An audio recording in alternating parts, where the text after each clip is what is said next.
Hey guys, welcome back to another episode of the Golden Nuggets podcast. My name is Nazreen and I have Ame as the main host. Yo, what's up? So today we have a special guest. A guest that we just spoke offline and he mentioned he got 98,000 leads on LinkedIn. Wow, 98,000 leads. No joke, guys. 98,000. So based on his profile, I'm going to read not one by one, but selectively, he is a branding strategist. I consider him a LinkedIn expert based on our conversation just now. And he's also the top 1% of professional training and coaching. We present you Brent. Yeah. Welcome, bro. Hey everyone. How are you? Good. Okay, so Brent, for our listeners who don't know you, can you share who is Brent? I'm Brent, so I'm the founder of Brent Builder Talents, a community, non-profit community where people come together and make friends. So it's like instead of just connect on LinkedIn, but a community that created for a purpose of real connection and real relationship and real friendship. Nice. Okay. I'm part of the community. Thanks to our friend Khalid. I think the three of us briefly met him, right? Yep. And I think Khalid learned from you, right? Khalid Ayub. Yeah. Yeah. So because of Khalid, that's why I'm in the community. And It's quite amazing. yeah, He's doing very perfect now. yeah, I mean he's encouraging people to now get on board with the video content also on LinkedIn. Which I find interesting. And when I see the community, I'm like, wow, I'm really impressed because we have been trying to create our own community, and it's always like after 1-2 weeks, then it kind of died down. But the community that you have built is very active. Can you share with our listeners like what is that secret sauce? The secret is you need to reach out to them one by one. And you meet real friendship connection. Okay. So you have coffee and tea, and then it's like simple chit chat with no intention in mind. Okay. So no expectations. No expectation. Okay. You're not selling anything to them. The purpose of it is just to make friends. Then as the time pass by, when they know you better, if they really need to increase their branding, they will eventually come to you. Yeah, true. And they will ask you, how much do you charge? Okay. Then normally you will not be the one going to sell to them. So I'm not the kind of person who like to sell to people and when people face rejection. Right. So I like the kind of person who like to build relationship first, and in long run, when people trust you, they will eventually come to you. I see. Okay. I've been in the community for I think about 3 months now, or maybe slightly more. I did not know that actually one of my perhaps a way that I can like bring value to the community is also to connect with other people. So it's okay for me to do that, like just meet them for coffee and connect with them. Is it? It's perfectly fine. Yeah. Yes. Because like some communities, they won't allow that kind of interaction or personal interaction out of the community itself. A lot of communities out there, they are paid, especially those paid one. Okay, no offense. Yeah. Okay, the paid one, they have a community. That means they only meet when they have events or gathering events. Yes. But for my case, it's very differently. I set up a community is for people to come together to make friends. So people might able to internally reach out to each of their connection. Say, oh, we have been connected for some time, we can have coffee. Okay. But in my community, the rules that I set is like, if you want to join this, no hard selling. Yeah. Okay, you don't meet anyone and you start to talk about insurance. Yes. People will get shocked. Okay. Yeah. So I think most of them who join this community all is very like-minded. So they all start to build relationship and friendship first. Okay. And they don't even sell anything. Okay. Yeah. After a long run, when people start to know each other, then I heard some of them managed to do business, B2B collab. Nice. Or some of them managed to sell insurance to whoever who needs them. Yeah. Okay. So So cool. the focus is the connection first. Yeah. Okay. What inspired you to start Brand Builder Talents? And I honestly, before this, I did not know that it's actually a non-profit. I joined a lot of paid networking groups. Yeah. Okay. Then I got inspired by how they create communities. That makes me want to start creating my community and a style that other people don't do. Wanted to make it so meaningful that you can, out of LinkedIn connection, LinkedIn is a very good platform itself. So if you're able to use it wisely and use it professionally, you should be able to make a lot of friends. And when you connect, people are very like-minded. Unlike Facebook or Instagram, it's more like, you know, for liking Casual your stuff, foods or your pictures. Okay, but using LinkedIn is more like a professional way. So as I start to observe different communities, I started to build mine. Okay. I wanted to have this very genuine touch, so that it can have authenticity. That people can come together, and when they bond like getting closer and closer, right? Whenever you attend events together, they have this very strong relationship together. Then they will know, oh, we are from Brent Builder Talents. Wow, Okay. something they can relate together. So they will say, oh, you're from that WhatsApp group, BBT. Yeah, so BBT, in the first place, why BBT? Because I love bubble tea. Okay. So bubble tea is an all-time favorite thing. So bubble tea so I went to think of bubble tea in Brent Builder Talents. If not, I would just call Brent Builder. It's like Brent Builder Talents, short form called BBT. BBT become your favorite bubble tea. Nice. And on top of that, Brent is also brand your name, you know? Yeah. So it's kind of coincidental. What was your background like? Like, what do you study previously, and where do you work previously before you started this? I finished my NS in 2007. Okay. Then I was working in F&B banquet. Okay. And lots of different kind of various jobs. So banquet is the longest that I have. Banquet arrange all those tablecloth, chairs, and all the settings. Like in hotels, is it? Yeah. Okay. No, not in a hotel. Like Sentosa. Okay. Those kind of wedding banquet. Okay. For close to 4 years. Oh wow. Then after that, I decided, because it's 10 to 10 p.m. Full day shift. 12 hours. Yes. That's Some days they have wedding, you really can extend until midnight. Then you start setting up all the floor plan at 10 a.m. in the morning. Then in the middle, you got 2 hours for you to rest. And then after that, the wedding start all the way until 12 midnight. Then after that, when the everybody left, you still need to clean up. Yeah, true. And then you clean up finish already 2 a.m. You spend your one work shift already 14 hours or 15 hours. Very Check. shag. Check. But good money. Okay. During that time, 1 hour is like $12 to $15. Wow. Imagine multiply by 14. Yeah. Wow. Okay lah. 100 plus. And after that, I decided it's very shag. I don't want this kind of lifestyle. Continue to be working at banquet. Yeah. So But sorry to cut you. But what do you study previously, and why do you eventually IT. Okay, IT. IT digital media design. Okay. So the main reason why you joined banquet is because of the pay lah. Yeah, because of the pay. Because I remember at that point of time when we were looking for part-time jobs also, that is usually the highest paid. That's the highest pay. Okay. It's okay. Yeah lah. When young, we can say that lah. When you see that money, then it's good already lah. Where do you get the job? Is it newspaper? When they are looking for banquet, right? The classified ads, right? Yeah. Gosh, because back then there's no LinkedIn. Don't have. Classified lah. Classified ads, The digital version. Until 2010, there's LinkedIn. I have set up my account, but I only use it for looking for job.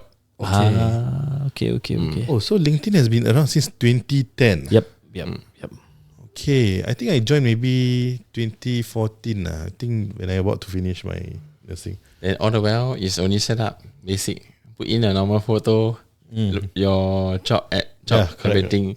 Okay, until when I worked for like 10 years already, I said go back to study. Then that's when I master my LinkedIn. Okay. So I took 1 year to go and attend all the workshops. Then I managed to take notes here and there. Then I created my own LinkedIn style.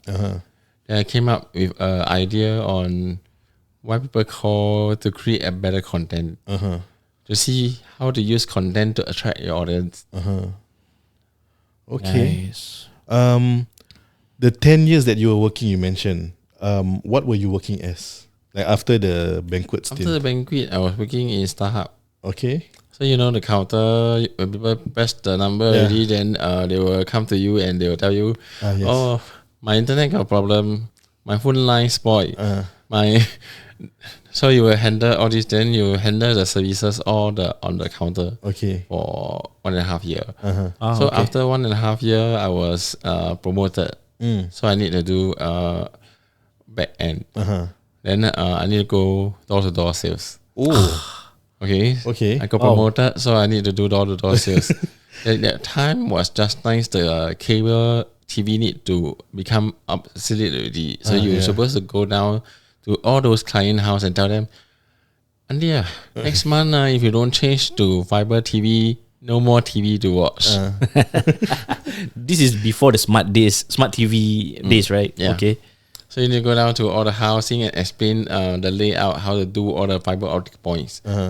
Then for 2 years that part. Okay. Then after that, I will switch back to do EDM, marketing comms. Emails.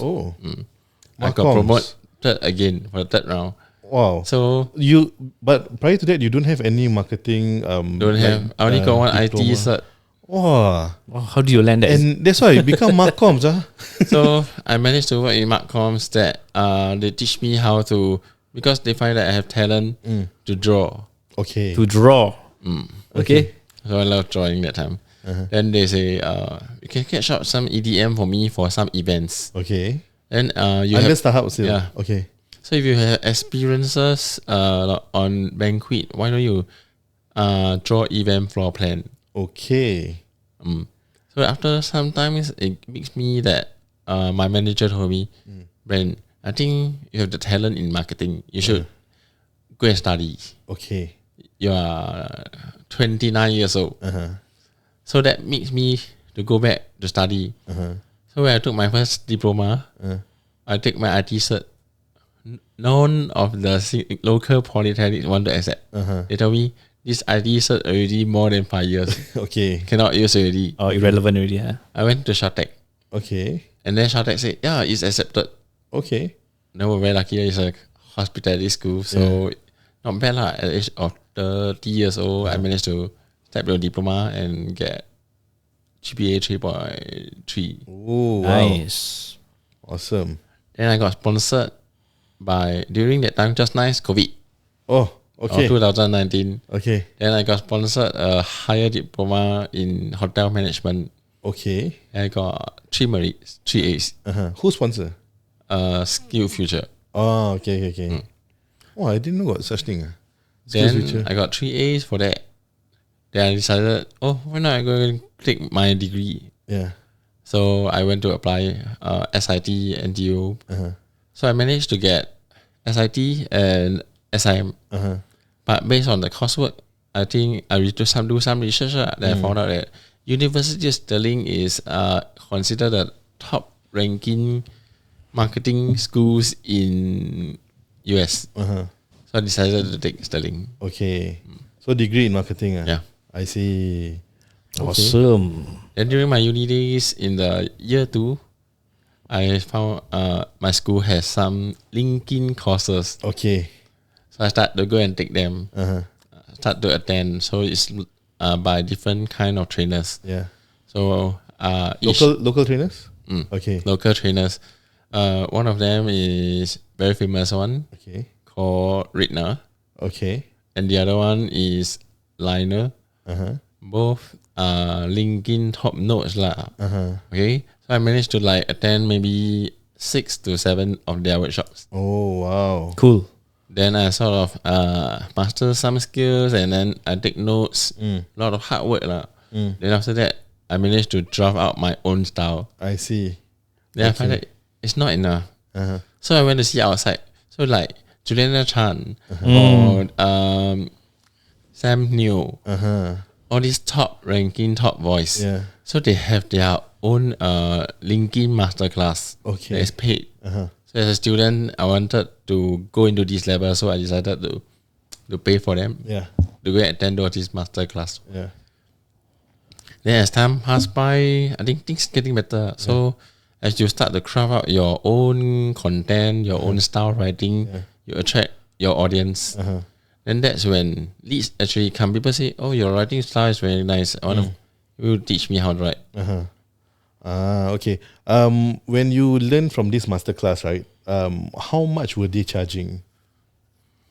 Back then, Like, is it in the thousands $60, $68 per session. Per session. Okay.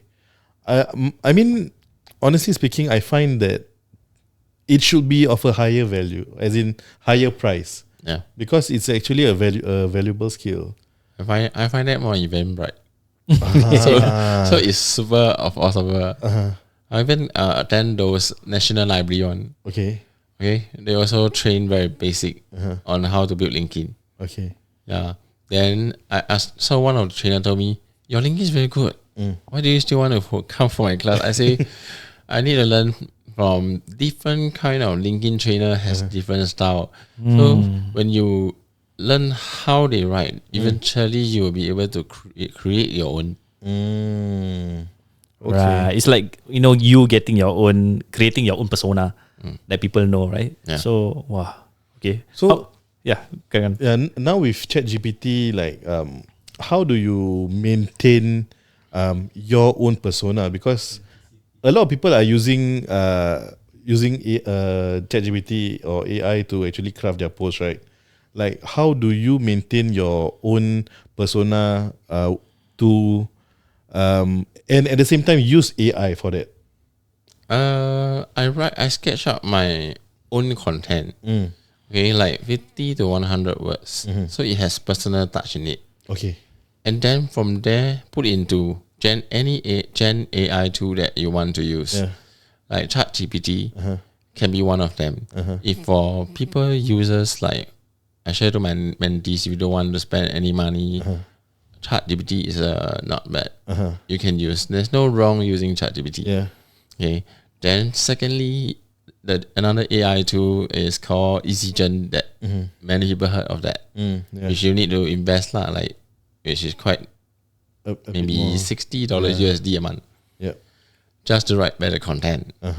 Okay. There's another one called CC Clarity. Yeah. See clarity. Yeah. Which I recently used lah, had it got recommended. Yeah. I think the founder is in Keith. the. Yeah. Then I've personally used it and I find it is not bad lah. Okay. Okay. But I have a habit is I don't like to just generate already straight away copy paste. Okay. So I like to sketch out maybe 50 to 100 words and that is my own voice. Then when you put it into the Gen AI tool, it will give you a dimension of 3 variables. Then each variable you're going to read and see which one makes sense to you, and then you take up here maybe first paragraph, second one, second paragraph, third one, third paragraph. Okay. Then you maybe spend 15 minutes to take out each portion, and then it becomes your own style. So people always say, how come I use Gen AI, you use Gen AI, but your likes and impression higher than mine? I say, there's a trick to do it. You need to read the content and see whether it sounds like you.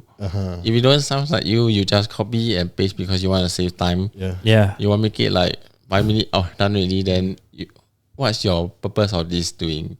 Then if let's say you just post it 5 minutes and you expect someone to read, it's very impossible. Yes. But if you spend some time to go and write and adjust a bit and put in some emotion into your words, it will become very you. True. Yeah. Then your audience will actually come to you. Okay. Nazrin, you had a question just now. No, because you see, with a lot of like, trainers and coaches or experts, how do you define and how do you like take something from them and then combine and merge into something of your own to make it original? What's that thought process, and what's the entire process for you to craft your own Style. style of training? Okay, there's so many trainers out there. Each have their own expert in their area. So some are like storytelling, some are personal brand plus mentality or plus mindset or plus well-being. So they use different kind of way to style their writing. Okay. And so I decided to have storytelling. I decided to have personal branding, which people call it hook plus call to action and body context. But what I find the hook, right, can be a purpose or objective that you're trying to sell to your audience. Okay. Then for body context, people always call it body of words. But I find that you should put in some emotion. So that emotion actually let your audience understand you or feel what you are writing. Then the second thought of this body context, it can be a bit of expression. Expression means this content audience read already, they might have some significant thoughts. They might understand and they might not understand. They understand already because it's in your own words. So they might not understand, they might come and ask you. Okay. And lastly, you can have like use some stunning words or like this ambience is electric or this ambience is stunning. So as I walked into this studio was so bright until it looked very magnificent. Wow, bombastic words. Use this kind of strong words to attract your clients. Attract your audience. And then when you have this for your body context, it's already very powerful. Then the last part, you just add in a very simple call to action, which is a lot of people like to use questions, but I don't like. I use another way. I reintroduce myself. I'm Brent. Your everyone's branding strategies. If you're looking to brand yourself, or my call to action, the last part, but have a reintroduction of yourself, that become the format that I created for myself. Which so far I teach a lot of people and everyone is using the same methodology and correct. I see more and more. I share this with some like hardly I share to everyone. Like sincerely just share over a coffee. It's good now. Okay. Like after you teach, right, some of them will eventually become a teacher themselves, or they teach about LinkedIn optimization and stuff, right? How do you feel about that? Do you feel like they are a competition, or you embrace that this is happening? I feel it's good because no point having a competitor because in Singapore there is so many there's so many people and everyone wants to do branding. One trainer can only take in, you see, maybe 1 month I only can take 30 to 40 people. I don't have so much time for 100 or 200 people. Somehow you got 98,000 leads. So if you have I want to ask about that later. If you have more people with in the same field, you can actually recommend your leads to them. You don't have to do everything alone. So sometimes I actually introduce my people, my clients, say, oh, instead of me, because I don't have time for you, you might want to look for my mentees. You might look for my friends. Or I have taught them, they're really very good already. So they sometimes they also can meet my friends instead of just meeting me. So instead of me, one person doing personal branding, so now I have like maybe 4 of them all doing the same thing. Managed to get their own clients also. So it's like happy thing for them lah. It's not like you can treat people like competitors, but instead you should treat your competitors as your friends. You must think it in another nice way that in Singapore, there's so many people, and everyone find you, you will totally burn out. So you cannot be jealous in this industry. You need to be more openness. You need to think it in the long run. You cannot like be selfish. Yes. Yeah, that's the thing. Like for my cat came to my mind. Okay. So like anyone who want to learn and want to use them to become a trainer, yeah, it's perfect. Okay. I believe everyone can be a trainer. You just need to find your way. Yeah. Your path. True. Nice. You see, like that itself is a golden nugget, bro. Because you see, like everyone, I don't know. Sometimes when we run a business, we tend to have that competitive mindset. And when we see people that do the same thing as us, we feel like, we want to do better. We just want to compete. But in what you just said just now is something that individually, as a LinkedIn account member, we should work together. We should embrace the challenges together and win together. Yeah. So remember to tell our editors to cut that part to make sure we put it in nuggets, reels. Okay. One last question before we end the first part. Yeah. Do you feel, okay, first of all, how do you decide on the pricing that you have to teach people about how to optimize their LinkedIn, and do you feel it should be higher? I feel that some people are charging way higher. Yeah. But like I've seen people who charge 10 times more than you, or even like Khalid, because I learned from Khalid, right? Yeah, I seen people charge 10 times more. So like now that you also have your team or your friends who are also your mentee or and also trainer, do you feel like it's best as a collective to price it higher? No, I don't feel this way. I feel that branding is for everyone. So main concern is whether you want to learn or you want to master it. Price for me is not the issue. Okay, so if most importantly, currently my vision is still make it affordable. Okay, and not the kind of suddenly gonna kill you like that. Say $599 USD to learn, and then people who came out like fresh grads, or they wanted to master this LinkedIn, but when you tell them 500 USD, they will tell you that it's very expensive. They cannot afford. So normally to uni students or graduates, sometimes how do I say $200. Yeah, it's much affordable. $200 is really very good, just to teach you how to do. Then latest, okay, I'm charging only $120 for 1 hour to teach you. Okay, so it's really lower than the economy pricing. Okay, depends on what you want to learn. If you want basic, like a lot of trainers are just charging like 99 USD. So I'm charging like 120 for 2 hours. You can ask questions, you can ask lots. You can sometimes it might go beyond 2 hours, but I also close one eye. So you see my LinkedIn, I meet someone, he say meet for 3 hours.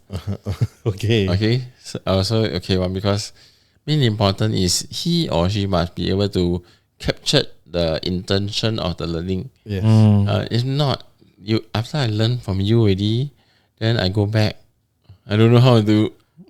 True. Then waste that money, right? So normally I will have notes or worksheet for this person and say you might go back and try yourself. You need to write yourself. Okay. In order to improve, you write yourself, and then after that you show me. Then see how I will write for you an improvement one, and then you will compare yourself. Then you should be able to learn. Or you do that for your students, or that means you write for them, and then example, you give them go back already. They try out themselves and write it. Wow. Then after that, they write finish already. They will send it to me, and then I will go and see through. And if let's say I find that it doesn't make sense, then I'll add in my own words. Then I'll take a picture of the original one and the picture of the one that I've written. Okay. Then they will be able to read. When they read, oh, your one really look very good. Then my one is still okay, but they will be able to understand which part to improve, where to improve, and how to improve. Okay. Wow. I think we learned a lot on the first part. Yeah. Yeah. So 98,000, we haven't get into that topic yet, guys. So if you guys are interested to know more, watch part 2 of this episode. Yes. Take care and bye-bye.